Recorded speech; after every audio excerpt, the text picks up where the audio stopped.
ಈ ಸೌವಲರೋಜ ಶಕುನಿಯ ಆಶ್ವಾಸನೆಯನ್ನು ಹಲ್ಲೆಗಳಿಸುತ್ತಿರುವ ಆದಮ ದುರುಳರೇ ಸಾಕು.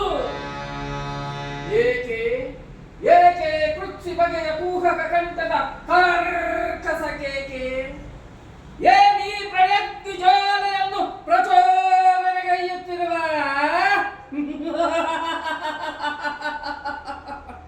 ಪ್ರಚಂಡ ಮಾರ್ತಣದ ಪ್ರಳಯ ತಾಂಡವ ಅಖಂಡ ಭರತಖಂಡಕ್ಕೆ ಕುಹಕ ಕೂಟದ ಕೃಚ್ಛಿಕತೆಯ ಪ್ರವೀಣ ಮದಮಾಸರ್ಯದ ಮಹಾನಿಪುಣ ಈ ಸೌವರರಾಜ ಶಕುನಿಯೊಡನೆ ನಿಮ್ಮಗಳ ಸರಸ ಸಲ್ಲಾಪ.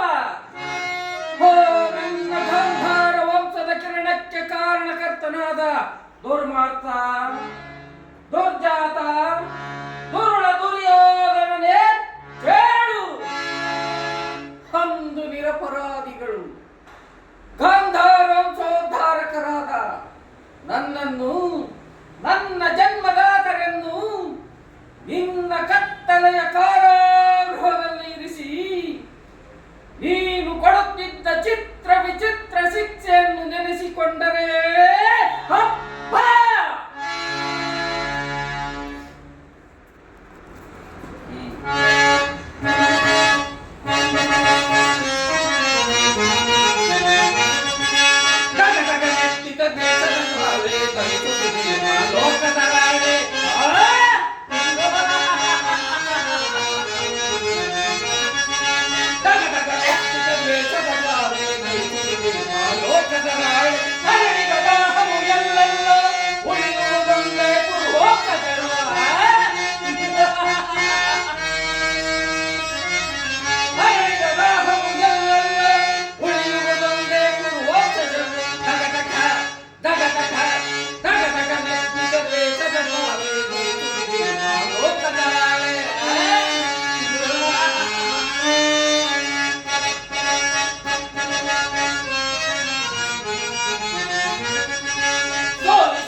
ನನ್ನ ಗುಂಡಿಗೆಯು ಪಟಪಟನೆ ಸಿಡಿಯುತ್ತಿರುವುದು. ದುರ್ಯೋಧನ, ನೀನು ದಿನಕ್ಕೆ ಒಂದು ಹಿಡಿಯನ್ನ, ಒಂದು ಒಳ್ಳೆ ನೀರನ್ನು ಕೊಡುತ್ತಿದ್ದೆ. ಓ ಇಡೀ ಕೂಳನ್ನು ನನಗೆ ಕೊಟ್ಟು ನಿನ್ನ ಮೇಲಿನ ಜಲವನ್ನು ತೀರಿಸಿಕೊಳ್ಳಲೆಂದು ಅವರೆಲ್ಲರೂ ಉಪವಾಸವನ್ನು ಮಾಡಿ ಒಬ್ಬೊಬ್ಬರಾಗಿಯೇ ಸತ್ತರು. ದುರ್ಯೋಧನ, ಒಬ್ಬೊಬ್ಬರಾಗಿಯೇ ಸತ್ತರು. ಹೋ ದಾರುಣ್ಯ ದೃಶ್ಯವನ್ನು ನೆನೆಸಿಕೊಂಡು ನೊಂದು ಬೆಂದು ಕೊಂದು ಕುಸರಾಗಿರುವ ಈ ನನ್ನ ದೇಹವನ್ನು ಹಣುಹಣವಾಗಿ ಚಿತ್ರ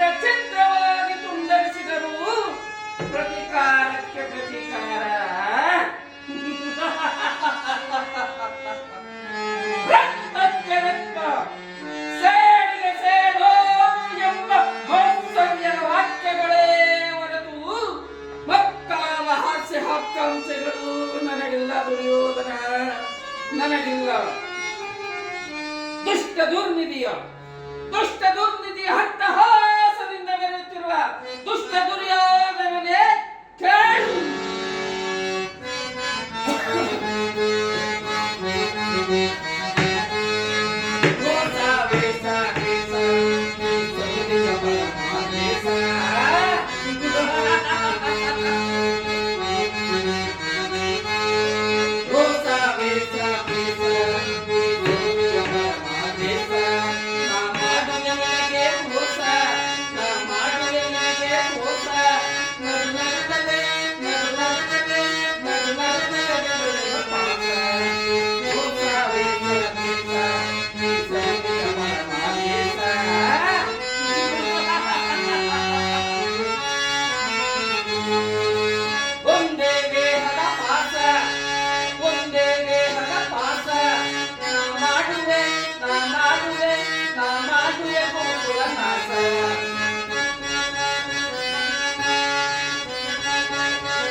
ಕರುಣೆ ತೋರುವ ಸೋದರ ಮಾನವನನ್ನ ಕೆಣಕಿ ಕಠೋರ ಹೃದಯವನ್ನಾಗಿ ಮಾಡಿದ ಕುರುಕುಲದ ಕೀಟವೇ ಕೇಳು.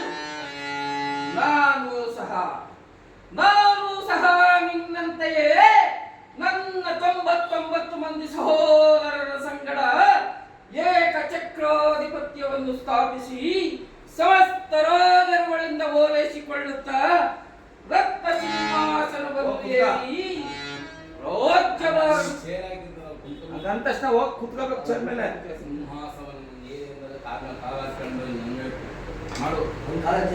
ಹೋಗಿ ತಕ್ಷಣ ಮಾತಾಡ್ಬಿಟ್ಟು ಹೋಗ್ಬಿಟ್ಟು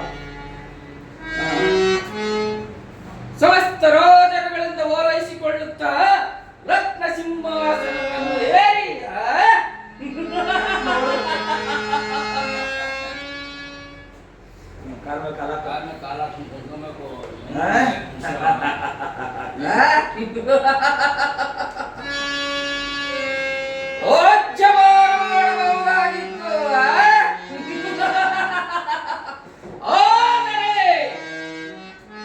ನನ್ನ ಹಾಸ್ಯ ಹಕ್ಕಾಂಶಗಳು ಬಿರುಗಾಳಿಗೆ ಸಿಲುಕಿದ ತರಗುಳಿಯಂತೆ ಗಾಳಿ ಗೋಪುರವಾಯಿತು. ಗಾಳಿ ಗೋಪುರವಾಯಿತು. ಆದರೂ ಚಿಂತೆಯಿಲ್ಲ, ನಾನು ನಿನ್ನೊಡನೆಯೇ ಸೇರಿ ಮುಳ್ಳನ್ನು ಮುಳ್ಳಿನಿಂದಲೇ ತೆಗೆಯಬೇಕು, ವಜ್ರವನ್ನು ವಜ್ರದಿಂದಲೇ ತೆಗೆಸಬೇಕು. ಮೋಸಗಾರ,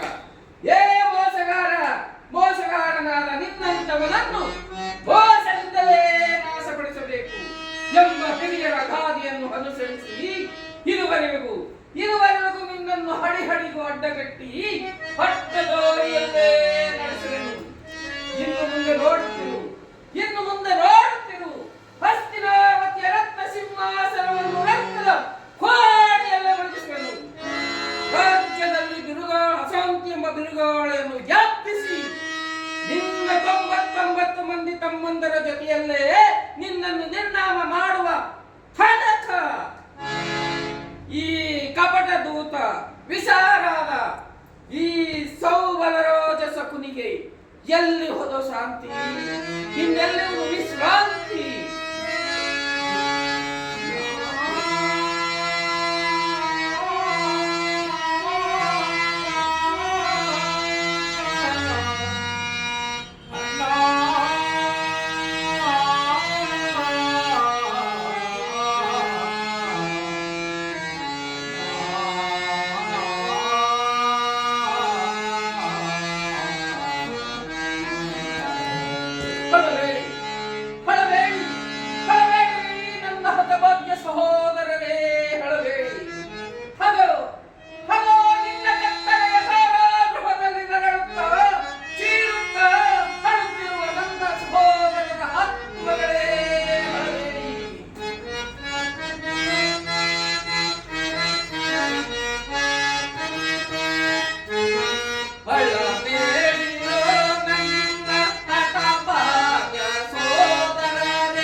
ನೋಡಿಲ್ಲ ನಾನು. ನಿನಗೆ ನಿನಗೆ ಶಾಖನೆ ಮುಟ್ಟು ಹಿಂಗೆ. ನಾನು ನೀನ್ ಬಂದು ಯಾರು? ಕೇಳ್ಬೇಕಣಯ್ಯ. ಮಾತಾಡಿ. ನಿನಗಲ್ಲ ದುರ್ಯೋಧನ, ಓ ನಿನ್ನ ಶತ್ರು ಪರಮವೈರಿ ಪಾಂಡವರಿಗೆ ಕಷ್ಟದಲ್ಲಿ ನಿನ್ನ ಆಗಮನವಾಯಿತು. ಅದರಲ್ಲಿ ಭಾವ ನಾನು ಮಾಡಿದ ಕಾರ್ಯವು ಹಿತವೇ ಶಕುನಿ. ಚಿಂತೆ ಏಕೆ ಕುರ್ರಾಜ? ಜಯತ್ರದ ಕೃತವರ್ಮಾದಿಗಳು ನಿನ್ನ ಸಹಾಯಕ್ಕಾಗಿ ಸೇನ ಸಮೇತರಾಗಿ ಹೊರಟರೆಂದು ಈ ದಿನ ದೂತನು ಸಮಾಚಾರವನ್ನು ತಂದಿರಲಿಲ್ಲವೇ? ನಾನು ಅದಕ್ಕಾಗಿ ಚಿಂತಿಸುತ್ತಿಲ್ಲ ಭಾವ. ಈ ದುರ್ಯೋಧನು ಅಸಹಾಯ ಸೂರನು ತನ್ನೆರಡು ತೋಳುಬಲಗಳಿಂದ ಇಡೀ ಪಾಂಡವರ ಸೈನ್ಯವನ್ನೇ ಎದುರಿಸಬಲ್ಲ. ಆದರೆ ಜಾತಿ ಹಿಂಸೆ ಸ್ವಯಂ ಕುಲ ಇದು ಉಚಿತವೇ ಶಕುನಿ. ಕೃಷ್ಣನು ಕ್ಷತ್ರಿಯ ಜಾತಿ. ನಾನು ಅದಕ್ಕಾಗಿ ಇದು ಇದು ಉಚಿತವೇ ಭಾವ. ಆ ದಿನ ನಾನು ದ್ವಾರಕೆಗೆ ಹೋಗಿದ್ದಾಗ ಯುದ್ಧವೇ ಅಧರ್ಮವೆಂದು ಕೃಷ್ಣನು ಎಷ್ಟು ವಿಧವಾಗಿ ಹೇಳಿದನು. ಆದರೆ ಆತನ ಮಾತನ್ನು ನಾನು ನಿರಾಕರಿಸಿಬಿಟ್ಟೆ. ಕೃಷ್ಣನು ಕ್ಷತ್ರಿಯ ಜಾತಿಯ ಪರಮವೈರಿ. ಅವನ ಮಾತುಗಳು ಪರಿಗ್ರಹವಲ್ಲ ಬಿಡು ದುರ್ಯೋಧನ. ಅಣ್ಣ ಕೃಷ್ಣನ ಹಸ್ತಿನಾವತಿಗೆ ಬಂದಿರುವನು. ನಾಳೆ ಪ್ರಾತಃ ಕಾಲ ರಾಜ್ಯಸಭೆಗೆ ಬಂದು ಸಂಘವನ್ನು ನಡೆಸುವಂತೆ. ಏನ್ ಸಹೋದರ, ಕೃಷ್ಣನು ಹಸ್ತಿನಾವತಿಯಲ್ಲಿ ಹೋಗು ತಮ್ಮ ಅತಿಥಿ ಸತ್ಕಾರಕ್ಕೆ ಸಿದ್ಧಪಡಿಸು. ಆಶ್ರಯಿಸುವಂತೆ ಇಷ್ಟೊಂದು ಅವಹೇಳನ. ಅವೇಳನೆಲ್ಲ ಪ್ರಿಯ ಸಹೋದರ, ಯದುಪತಿಯು ಭಕ್ತರ ಪರಾಧೀನನು. ಇದರಂತ ಭಕ್ತರು ಮತ್ತಾರಿರುವರು. ಈ ದಿನ ಭಕ್ತರ ಸತ್ಕಾರವನ್ನು ಸ್ವೀಕರಿಸಿ ನಾಳೆ ನಮ್ಮ ಮಂದಿರಕ್ಕೆ ಬಂದೇ ಬರುವನು. ಹೋಗು ತಮ್ಮ, ಚಿಂತಿಸಬೇಡ, ಸತ್ಕಾರಕ್ಕೆ ಸಿದ್ಧಪಡಿಸು. ಒಪ್ಪದು ಒಪ್ಪದು ಸಹೋದರ ಸಹೋದರ, ಈ ನನ್ನ ಸಹೋದರನ ಕ್ರೋಧಾಜ್ಞೆಯನ್ನು ಶಾಸನ ಮಾಡುವುದು ನನಗೂ ಒಂದೊಂದು ಸಾರಿ ದುಸ್ಸಾಹಸವೆನಿಸಿತು. ನೋಡಿದೆ ಮಾವ, ಮದಗಜಗಳೇ ಎಷ್ಟೇ ಇದ್ದರೂ ಈ ಸಿಂಹಕ್ಕೆ ಸಾಟಿ ಆಗಬಲ್ಲವುದೇ. ಕೃಷ್ಣನು ಶಾಂತಿಗಾಗಿ ಇಲ್ಲಿಗೆ ಬಂದವನಲ್ಲ ದುರ್ಯೋಧನ. ಹಾಗಿದ್ದರೆ ಈ ಸಾರ್ವಭೌಮನ ವೈಭವವನ್ನು ತುಳಿಕಡಿಸಿ ಓರ್ಮದಾಸಿ ಪುತ್ರನ ಮುರುಕಲು ಜೋಪಡೆಯನ್ನು ಆಶ್ರಯಿಸುತ್ತಿದ್ದಾನೆ. ಪ್ರಾರಂಭದಲ್ಲಿ ಸಹಿಸಲಾರದ ಅಪಮಾನ. ಇಂತಹ ಅಪಮಾನವನ್ನು ನೀನೇಗೆ ಸಹಿಸುವೆ ದುರ್ಯೋಧನ? ಮಾವ, ಕೃಷ್ಣನಲ್ಲಿ ನಿನಗೇಕೆ ಇಷ್ಟೊಂದು ದೇಶ? ಆತನು ಕ್ಷತ್ರಿಯ ಜಾತಿಯ ಕಳಂಕ ಸ್ವರೂಪನು. ಇರಬಹುದು. ಭರತ ವರ್ಷದಲ್ಲಿ ಕ್ಷತ್ರಿಯರನ್ನು ನಿರ್ಮೂಲನೆ ಮಾಡಬೇಕೆಂದೇ ಒತ್ತರಿಸಿದವರು. ಯಾರೋ ಭಕ್ತಿ ವೈರಾಜ್ಯ ಪ್ರದರ್ಶನಕ್ಕೆ ಮರುಳಾಗಿ ಭಗವಂತನೆಂದು ಪೂಜಿಸುವರು, ಅವರನ್ನೇ ಧ್ವಂಸ ಮಾಡುವರು. ಕಂಸ, ಜಲಾಸಂಧ, ಶಿಶುಪಾಲಾದಿಗಳು ನಿನಗೆಂಥ ಮಿತ್ರರಾಗಿದ್ದರು. ಅಲ್ಲವೇ ಮಾವ? ಕಾರಣವಿಲ್ಲದೆ ಅವರನ್ನು ಸಂಹರಿಸಿ ಕಂಸನನ್ನು ವಧಿಸಿ ಹರಳೋ ಮರಳ ಮುದುಕನಾದ ಉಗ್ರಸೇನನನ್ನು ನೆಪ ಮಾತ್ರಕ್ಕೆ ಸಿಂಹಾಸನದ ಮೇಲೆ ಕೂರಿಸಿ ಸಹೋದರರನ್ನು ಸುಲಪಾನ ಪ್ರಮತ್ತನಾಗಿ ಮಾಡಿ ರಾಜಲಕ್ಷ್ಮಿಯನ್ನು ತಾನು ವಶಪಡಿಸಿಕೊಂಡ ಇಂಥವನಿಗೆ ಮನ್ನಣೆಯ ಕುರ್ರಾಜ. ಹಾಗಾದರೆ ನನ್ನನ್ನೇಕೆ ಮಾವ ದ್ವಾರಕೆಗೆ ಕಳಿಸಿದ್ದೆ?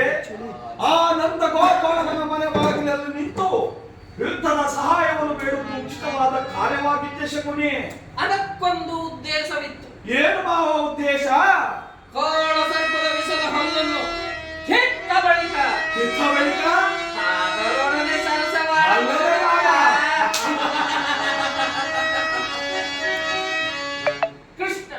ಕೃಷ್ಣನಿಗಿಂತ ಅವನ ವಿಜನ್ಮತ ಯಾದವ ಸೈನ್ಯವು ನಿನಗೆ ಹೆಚ್ಚು ಅವಶ್ಯಕತೆ ಇತ್ತು. ಯದುಪತಿಯನ್ನು ಯಾದವ ಸೈನ್ಯದಿಂದಲೇ ನಾಶ ಮಾಡುವ ಸುಯೋಗ ನಿನಗಲಿರುವುದು. ಕೃಷ್ಣನೇನಾದರೂ ನಿನ್ನ ಪಕ್ಷವನ್ನು ವಹಿಸಿದರೆ ನನಗೆ ನೀನು ಬೇಡ, ನಿನ್ನ ಸೈನ್ಯ ಮಾತ್ರ ಬೇಕೆಂದು ನಿಸ್ಸಂಕೋಚವಾಗಿ ಹೇಳಬಹುದಾಗಿತ್ತು. ಆದರೆ ಅರ್ಜುನನು ಆ ಸಂಕಟದಿಂದ ನಿನ್ನನ್ನು ಉದ್ಧಾರ ಮಾಡಿದನು ಗೌರವೇಶ್ವರ. ಮಾವ, ಕೃಷ್ಣನು ನೀನು ಹೇಳಿದಂತ ವಂಚಕನಿರಬಹುದು. ಆದರೆ ಕೃಷ್ಣನ ಮೇಲಿನ ದ್ವೇಷದಿಂದ ಆ ಪಾಂಡವರನ್ನು ಹಿಂಸಿಸಬೇಕಾಗುವುದಲ್ಲ ಮಾವ. ಪಾಂಡವರು ಪಾಂಡವರು ಪಾಂಡವರು ಪಾಂಡವರನ್ನು ಕೃಷ್ಣನಿಂದ ಬೇರೆ ಮಾಡಲಾಗದು. ಏಕೆ ಮಾವ? ಏಕೆಂದರೆ ಅವರೆಲ್ಲರೂ ಕೃಷ್ಣನ ಆಜ್ಞಾಗ ಇರಬಹುದು. ನೀನೇನಾದರೂ ಸಂಧಾನಕ್ಕೆ ಸಮೃದ್ಧಿಸಿ ಪಾಂಡವರಿಗೆ ಆಶ್ರಯವನ್ನು ಕೊಟ್ಟಿದ್ದೇ ಆದರೆ ನಿನ್ನ ವಿನಾಶಕ್ಕೆ ಅಲ್ಲವಲ್ಲ. ಪಗಡೆಯ ಆಟದಲ್ಲಿ ಸೋತಾಗಲೇ ಅವರ ರಾಜ್ಯದ ಮೇಲಿನ ಹಕ್ಕು ಭಾಗ್ಯತೆಗಳು ನಷ್ಟವಾದವು. ಇನ್ನು ಪುನಃ ಅವರು ಅದನ್ನು ಹೊಂದುವುದರೆ ಅಂದರೇನು? ಕ್ಷತ್ರಿಯ ವೀರರಿಂದ ಹನುಮಕ್ಕಳಾದ ಮರುಭೂಮಿಯ ರಾಜಲಕ್ಷ್ಮಿಯನ್ನು ಭಿಕ್ಷುಕರ ಲಾಂಛನಾಂಜನೆಯಲ್ಲಿಡುವುದು ಉಚಿತವಲ್ಲ. ಪಾಂಡವರು ರಾಜ್ಯಕ್ಕಾಗಿ ಹಂಬಲಿಸಿದೆಯಾದರೆ ರಣರಂಗದಲ್ಲಿ ಸೆಣಸಿ ರಾಜಲಕ್ಷ್ಮಿಯನ್ನು ಕೈ ಹಿಡಿಯಲಿ. ಅದನ್ನು ಬಿಟ್ಟು ಏಕೆ ಈ ದೈನ್ಯ ವೃತ್ತಿ? ದೇಹಿ ದೇಹಿ ದೇಹಿ ಎಂದು ಸರಿಯಾಗಿ ಹೇಳಿದೆ ಸೋಮರಾಜ.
ಸರಿಯಾಗಿ ಹೇಳಿದೆ ಸೋಮರಾಜ.